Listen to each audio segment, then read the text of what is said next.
Biografía de Heródoto. Biografía 1x1. Heródoto o Heródoto. Halicarnaso, c. 484 ac. Turios, c. 422-26 ac, historiador griego, el primero del mundo occidental. Busto de Heródoto. En los 9 libros que componen su obra, titulada Historias, Heródoto narró detalladamente el decurso de las guerras médicas, Grecia frente al todopoderoso imperio persa, que terminaron con la victoria de los griegos sobre Darío el Grande y su hijo Jerjes. Aunque un sentido moral y religioso orienta su relato, en el que se intercalan frecuentes excursos descriptivos y etnográficos sobre los pueblos bárbaros, ya la misma antigüedad supo apreciar la novedad y el valor de su obra, y otorgó a Heródoto el título de padre de la historia. Biografía. Heródoto nació en Halicarnaso, actualmente Bodrum, pequeña ciudad turca del Asia Menor, en fecha incierta, probablemente hacia el año 484 a.C. La colonia dórica de Halicarnaso se hallaba por aquel entonces bajo dominio persa y era gobernada por el tirano Lidamis. Los padres de Heródoto eran, por consiguiente, súbditos del imperio persa, pero en sus venas corría sangre griega, y de hecho es probable que la familia perteneciese a la aristocracia de Halicarnaso. Cuando todavía era un niño, y con motivo de una revuelta contra Lidamis en la que murió Paniasis, tío o primo del futuro historiador, la familia de Heródoto hubo de abandonar su patria y dirigirse a Samos. Allí pudo Heródoto tener un contacto más estrecho con el mundo cultural jonio. Según la tradición, fue en Samos donde aprendió el dialecto jónico en el que redactó su obra. Pero los investigadores modernos han comprobado que este dialecto era empleado también comúnmente en Halicarnaso. Es casi seguro que, poco antes del 454 ac., Heródoto regresó a Halicarnaso para participar en el derrocamiento de Lidamis, 454 ac., hijo de Artemisia, representante de la tiranía caria que dominaba en aquella época la vida política de la colonia. La siguiente fecha conocida con certeza de la biografía de Heródoto es la de la fundación, en el 444-443 ac., de la colonia de Turios, junto a las ruinas de Síbaris. No se sabe si Heródoto formó parte de la primera expedición fundadora, que dirigió Pericles, pero sí que obtuvo la ciudadanía de la colonia. Algunos de sus biógrafos informan de que, entre esos 10 años que median entre la caída de Lidamis y su llegada a Turios, 454-444, Heródoto realizó viajes por varias ciudades griegas, en las que ofrecía lecturas de sus obras. Incluso se dice que recibió 10 talentos por una lectura ofrecida en Atenas, dato que hoy parece bastante improbable, aunque manifiesta la buena acogida que tuvo Heródoto en la ciudad. Su estancia en la Atenas de Pericles le permitió contemplar el gran momento político y cultural que vivía la ciudad. En Atenas, Heródoto pudo conocer a Protágoras, abanderado de la revolución de la sofística, y a Sófocles, el gran poeta trágico que tanto influiría en su obra histórica. También en la época previa a la fundación de Turios Heródoto hizo aquellos viajes de los que nos habla en su obra. Se sabe que estuvo en Egipto durante 4 meses y que, después, fue a Fenicia y Mesopotamia. Otro de sus viajes le llevó al país de los escitas. Todos estos viajes estuvieron inspirados por el deseo de aumentar sus conocimientos y de saciar sus ansias de saber, acicates constantes del pensamiento de Heródoto. Este aparece a través de su obra como un hombre curioso, observador y siempre dispuesto a escuchar, cualidades que combinaba con una gran formación enciclopédica y erudita. Sus peregrinaciones continuarían después de establecerse en Turios, donde residió al menos unos cuantos años, si bien se sabe muy poco acerca de esta última etapa de su vida. La parodia que realizó Aristófanes de la obra de Heródoto permite suponer que esta era ya conocida en torno al año 425 ac. Los últimos acontecimientos mencionados en las historias de Heródoto acerca de Grecia se refieren al año 430 ac. Se piensa que el historiador falleció en Turios entre los años 426 y 421 ac. Las historias de Heródoto. La obra por la que Heródoto de Halicarnaso mereció el sobrenombre de padre de la historia no recibió de él ni el título ni la división. La división actual, en 9 libros, cada uno de los cuales aparece bajo la denominación de una musa, procede de los eruditos alejandrinos. Los 5 primeros libros describen los aspectos de fondo de las guerras médicas. Los 4 últimos contienen la historia de la guerra, que culmina con el relato de la invasión de Grecia por el rey persa Jerjes, y las grandes victorias griegas de Salamina, Platea y Mícala. Las guerras médicas y sus preliminares son, pues, el tema de esta primera gran historia narrativa de la antigüedad. Pero si se renuncia a la simplificación, hay que advertir que la crónica de Heródoto, múltiple y compleja, es difícil de resumir. Su finalidad y sus narraciones son varias y muy diferentes entre sí, por lo que, en un primer momento, cuesta ver el principio unificador de tan diversos materiales. Para reunirlos, Heródoto recurrió a sus muchos viajes a lo largo del mundo conocido. De ellos extrajo sus fuentes de información y sus datos. Unas veces, Heródoto recoge aquello que ha visto con sus propios ojos. Otras, lo que le han contado. Otras muchas, el resultado de sus pesquisas e indagaciones tras contrastar las tradiciones orales recibidas con los restos arqueológicos y monumentos o tras recurrir a los sacerdotes y estudiosos de los lugares visitados. Así, por ejemplo, su investigación sobre el mito de Hércules le llevó hasta Fenicia. Llama la atención ver cómo Heródoto va engarzando estos elementos tan distintos entre sí y cómo, en ocasiones, los recoge aun cuando, en su opinión, no son fiables. Mi deber es informar de todo lo que se dice, pero no estoy obligado a creerlo todo igualmente. Lip. 7, 152. Ya desde el comienzo de la obra, el propio Heródoto anuncia que su cometido es narrar los sucesos y hazañas de los hombres y, más en concreto, la guerra entre bárbaros y griegos. El núcleo central del relato es, ciertamente, la narración de las guerras médicas, aquellas que enfrentaron a Oriente con Occidente, pero ello da pie a Heródoto a insertar a lo largo de su obra numerosas digresiones.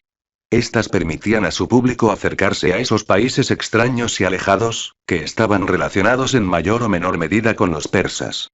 De esa manera, su narración no es unitaria, sino que se rompe siguiendo un principio asociativo, según el cual los distintos países y regiones aparecen en el momento en que se relacionan de algún modo con los persas. Sin embargo, si bien estas digresiones son especialmente frecuentes en los primeros libros de la obra, se observa que disminuyen en la parte central de la misma, aquella en la que se narra el enfrentamiento entre Grecia y Persia. Se inicia entonces un relato bastante más escueto y objetivo, con un análisis e investigación mucho más detenida de los datos. Se descubre de este modo en la obra de Heródoto una gran multitud de estilos en dependencia directa con sus fuentes. Para su descripción de países exóticos, Heródoto tuvo que recurrir a sus viajes y a informaciones de segunda mano, bien orales o bien escritas, como los relatos de otros logógrafos. Por el contrario, para narrar la guerra, centro de su relato, Heródoto dispuso de documentos más accesibles y fiables sobre esos acontecimientos. Heródoto aúna así las dotes de un gran narrador y las de un historiador, esto es, investigador, en su intento de dilucidar la verdad a través de la maraña de sus múltiples fuentes. De la etnografía a la historia, esta heterogeneidad de materiales ha permitido aventurar hipótesis sobre la génesis de la obra. Así, las características internas y externas de los estudios dedicados a los diversos pueblos que sucesivamente fueron sometidos por los persas se explicarían con la premisa de que debieron originalmente coordinarse en una descripción etnográfica e histórica del imperio persa, y que no se convirtieron en parte de la obra hasta que, en el desarrollo de la narración, Heródoto se vio arrastrado por el apasionante interés que para él y para sus lectores tenía el conflicto militar con Grecia. Después de compuestos, estos pasajes fueron incorporados al programa narrativo de las historias con varios aditamentos. Algunos fueron situados en el lugar por completo adecuado, según la crónica de la expansión persa, como el referente a los atenienses en Egipto, que tanto interés encerraba para él. Otros, como el que se refiere a los lidios, fueron cambiados de sitio según las exigencias del nuevo tema. Otros, finalmente, y así sabemos que sucedió con unos sobre los asirios, fueron suprimidos. Es bastante seguro, pues, que cierto número de pasajes, concebidos originariamente como logo y o relatos independientes y destinados a la lectura ante un auditorio, fueron sometidos con posterioridad al plan historiográfico de la obra. Heródoto. Tal explicación de la génesis de la obra de Heródoto da idea de su principal originalidad, ya que nos permite comprender cómo el autor fue pasando de la especulación teológica y de la curiosidad de los compiladores de noticias geográficas y etnográficas a la investigación de los hechos humanos averiguables mediante una tradición digna de fe. Antes de él, los escritores en prosa, que fueron denominados logógrafos, se habían preocupado meramente de investigar y sistematizar, siguiendo el ejemplo de la poesía épica, los míticos relatos de los orígenes divinos y humanos en genealogías y crónicas, y de recoger noticias sobre los sucesivos descubrimientos geográficos. Naturalmente, Heródoto se halla todavía muy cerca de los logógrafos, tanto por su estilo fácil y fluido de narrador como por su lengua, escribe todavía en dialecto jónico, y también por su mentalidad. Sí, en realidad, concede escasa importancia a la mitología, la concede muy grande, en cambio, a las noticias geográficas y etnográficas, sacando provecho de sus múltiples viajes. Sobre todo, sus intereses en el terreno de la geografía y la etnografía se orientan hacia todo cuanto le resultaba extraño y maravilloso, y sus descripciones, en sustancia, son un índice de las curiosidades recogidas, directamente o de oídas, sobre pueblos y países.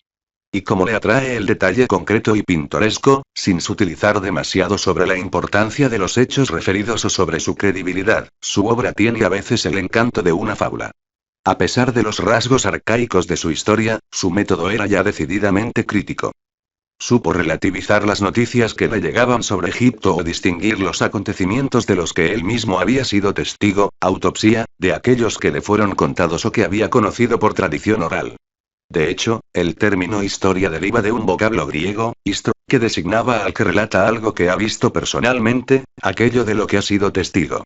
No por ello está exento de subjetividad, se han hallado huellas, incluso, de la enseñanza sofística, pero solo en raras ocasiones se permite dar su opinión, y prefiere que el lector juzgue por sí mismo.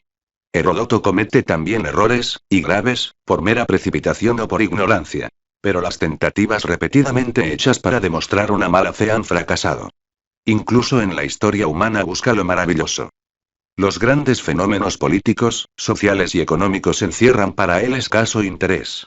Los acontecimientos registrados en un reino se diluyen frecuentemente en la biografía anecdótica del rey o de los principales personajes. Las causas primeras de los grandes acontecimientos, que, sin duda, no ignoró Heródoto, quedan relegadas tras las causas secundarias o personales. También en los hechos más importantes, como la batalla de Salamina o la de Platea, desbordan los detalles acerca de aventuras individuales, de heroísmos, astucias y frases memorables, que casi hacen olvidar la visión de conjunto. La perspectiva ética y religiosa. La filosofía de la historia de Heródoto tiene sus raíces en las ideas morales y religiosas del viejo mundo jónico. La expansión imperialista persa termina con una catástrofe porque así lo desean los dioses, envidiosos de la excesiva prosperidad humana. Ninguna fuerza del mundo, ningún suceso, podía salvar a los hombres, que habían incurrido en la envidia de los dioses. Tal es su moral, semejante a la de las tragedias de Esquilo. Heródoto es un espíritu religioso arcaico, e impone a su historia un esquema de briso desmesura, Jerjes desafiando los condicionamientos de la naturaleza al tender un puente de barcas entre Oriente y Occidente, o atreviéndose a azotar el mar, que se hace merecedora de un castigo, de una némesis o redistribución por parte de los dioses, que restablecen una situación equitativa. Los dioses desempeñan aún un papel importante en la narración de Heródoto, en la medida en que son envidiosos de la fortuna humana, sumamente frágil e inestable, como se desprende de la historia de Creso y Solón en el libro y políticamente destaca su repulsa de las tiranías griegas y su inequívoca toma de partido por la libertad, que hizo posible aquella autodisciplina libremente querida que posibilitó la victoria de los griegos frente al despotismo oriental. En cuanto a su posible parcialidad, se observa que Heródoto expresa con frecuencia una cálida simpatía hacia los griegos en general y los atenienses en particular, engendrada probablemente durante el período en que residió en la Atenas de Pericles, y exalta la superioridad ética de las libertades cívicas griegas y el heroísmo que su cultivo permitía a sus ciudadanos. Pero con la misma frecuencia admira la cultura de los pueblos que él reúne bajo el calificativo de bárbaros, y así exalta el poder persa, las grandes figuras de sus reyes o los admirables hechos de sus soldados. La crónica de Heródoto se cierra precisamente con un elogio, por cierto bellísimo, de los persas, que prefirieron ser pobres, dominando a los demás, que vivir en la comodidad, pero sirviendo a otros, elogio que guarda semejanza con el tributado a los héroes de Maratón. En Grecia, la pobreza fue siempre congénita, pero con el valor, con el buen sentido, con la fuerza de las leyes, los griegos combatieron no solo la pobreza, sino también la sumisión al extranjero, detalle que parece poco adecuado para terminar una historia de griegos y persas escrita por un griego. Pero todo lo que era grande atraía la simpatía de Heródoto, que con su arte aparentemente ingenuo sabe comunicarla al lector. Su influencia. A pesar del enorme éxito obtenido por Heródoto, pronto comenzaron las críticas por parte de los historiadores posteriores, que le acusaban de ser poco riguroso con los datos. Uno de sus primeros críticos fue Tucídides, quien se refiere a su método como algo efímero y válido solo para un instante, es decir, apto únicamente para la lectura y el disfrute. Lo cierto es que Heródoto se convirtió en una fuente inexcusable para todos los historiadores del mundo antiguo, que poco a poco fueron rectificando algunas de sus informaciones sobre países lejanos y exóticos. Con el helenismo, la obra de Heródoto adquirió una mayor relevancia gracias al carácter un tanto novelesco de algunos relatos, algo muy de gusto de la época. Un célebre estudioso alejandrino, Aristarco de Samotracia, realizó un comentario de sus obras. Así, la obra de Heródoto fue siempre, como se ha dicho, un punto de referencia, bien como modelo consciente o simplemente como antimodelo. También los romanos se rindieron ante la figura de Heródoto. Fue Cicerón quien lo llamó el padre de la historia. Muchos historiadores romanos se sirvieron de él como fuente, y abundan las citas sacadas de las historias. Durante la Edad Media, período en que la lengua griega se convirtió en un verdadero arcano, Heródoto dejó de leerse, aunque de una manera indirecta, gracias a los historiadores latinos, se conocieron algunas de las anécdotas insertas en sus relatos. Su estrella volvió a brillar gracias a los logros del humanismo. Fue Lorenzo Valla el primero que se atrevió a traducir su obra al latín, y, ya a comienzos del siglo XVI, en 1520, salió de las prensas de Aldo Manucio la primera edición de sus historias, con lo que el texto original de Heródoto entró de nuevo al caudal de la erudición de los siglos siguientes. Fin. Biografía generada por Biografías en Español.